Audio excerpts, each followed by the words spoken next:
Hey guys, and welcome back to Mary J's Halls, and thank you for watching like my chronic illness vlog, I guess.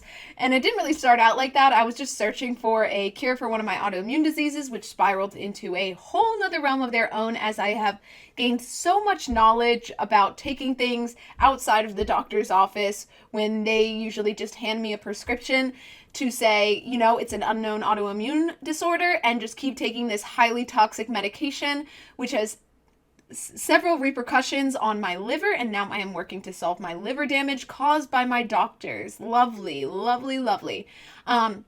So let's get into it.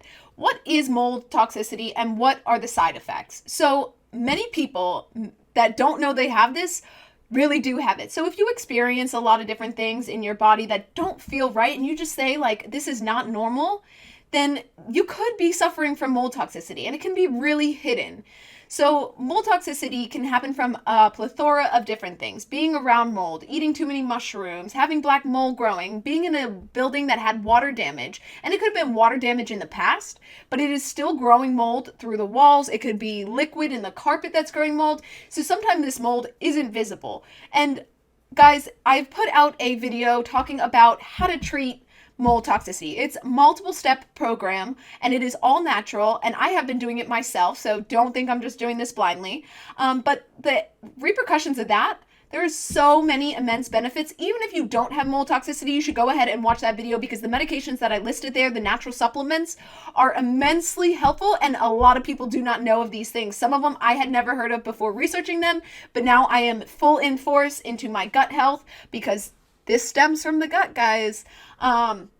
Or at least lives in the gut. Mold toxicity lives in the gut.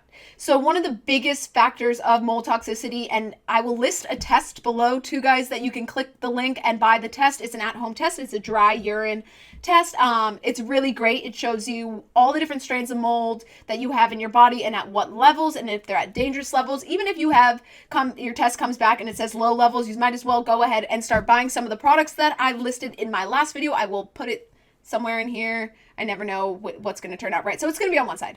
But let's get into it. What are the side effects? Because these are highly common things that people deal with on an everyday, and doctors just write them off as you just got to get over it. That's normal. Everybody feels these. So it's not normal. You should be feeling healthy, happy, and lively. So most of the mold we encounter throughout the day is harmless, but certain types of mold procedures produce chemicals that are toxic. Mold toxic exposure can cause serious diseases, from autoimmune diseases to cancer, and it can build up in your system and lead to a whole host of symptoms. So if you guys experience fatigue, that's definitely one that I had been feeling for the last 3 years. Every day I would wake up and feel like a slug, like just a shell of a body living inside, I just felt like goo. And the only way for me to feel better was to work out, and I kind of became an addiction.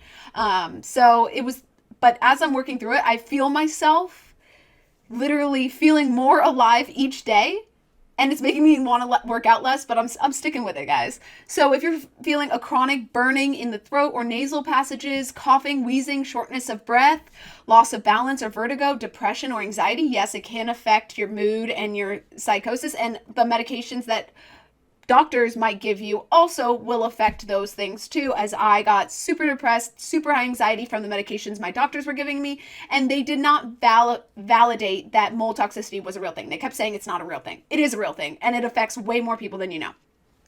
So skin issues and rashes. I suffer from chronic idiopathic urticaria. Again, my doctors told me it was a unknown autoimmune disorder, and to keep taking these toxic medications to suppress my immune system, to turn it off. So I'm not helping fix anything. I'm literally sticking a toxic Band-Aid over it, which is exposing me to a whole range of different kinds of issues that can occur when your immune system is turned off. It is never good for your immune system to be turned off. So guys, if you are suffering from certain rashes or anything, or asthma or anything like that, and they have you on steroids, stop taking them. I know it will help you on your day-to-day, or at least start weaning off of them and start watching my videos, because I figured it out. I figured my stuff out, and I'm seeing real-time results. So In addition to the skin issues and rashes, that can even be eczema, hives, anything like that. It can also cause eye irritation or tearing of the eyes, headache or light sensitivity, which I experienced a lot. Hearing loss, again, I experienced that. Heightened sensitivity to chemicals in food, irregular heartbeat, morning stiffness and joint pain, once again, me. Sleep problems, muscle weakness, poor memory and difficulty finding words, slower reaction time, vision changes, difficulty concentrating, super hard for me to concentrate. It was abnormal, like so abnormal. I felt like I couldn't participate in normal day-to-day activities. Abdominal pain, bloating, diarrhea. I experienced all those, except mine ended up being more constipation than diarrhea. Unusual skin sensations, tingling, and numbness. And that was a big one for me. My toes, literally, they wouldn't even be cold. It would just go numb, like numb.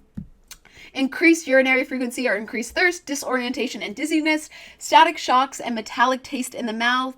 And yes, all of these can be traced back to mold and mold toxicity, so mycotoxins. And it is highly important that your body gets the level of glutathione that it needs in order to detoxify some of these things. But guys, 100% go back and watch my video of the regimens, because certain things help promote the glutathione levels in the body and make sure that the glutathione is being used properly in order to help detoxify these things. So it is highly important that you include other things in your regimen, such as NAC and buffered vitamin C. So definitely go watch that video. Thank you so much for watching my video today. If you guys like this video, make sure to like it, subscribe, and comment below if you're feeling any of these symptoms, because it totally could be mold toxicity. And if you've suffered from mold toxicity in the past, I would love to hear how you fixed it. Thank you guys so much for watching. I hope you have a wonderful day.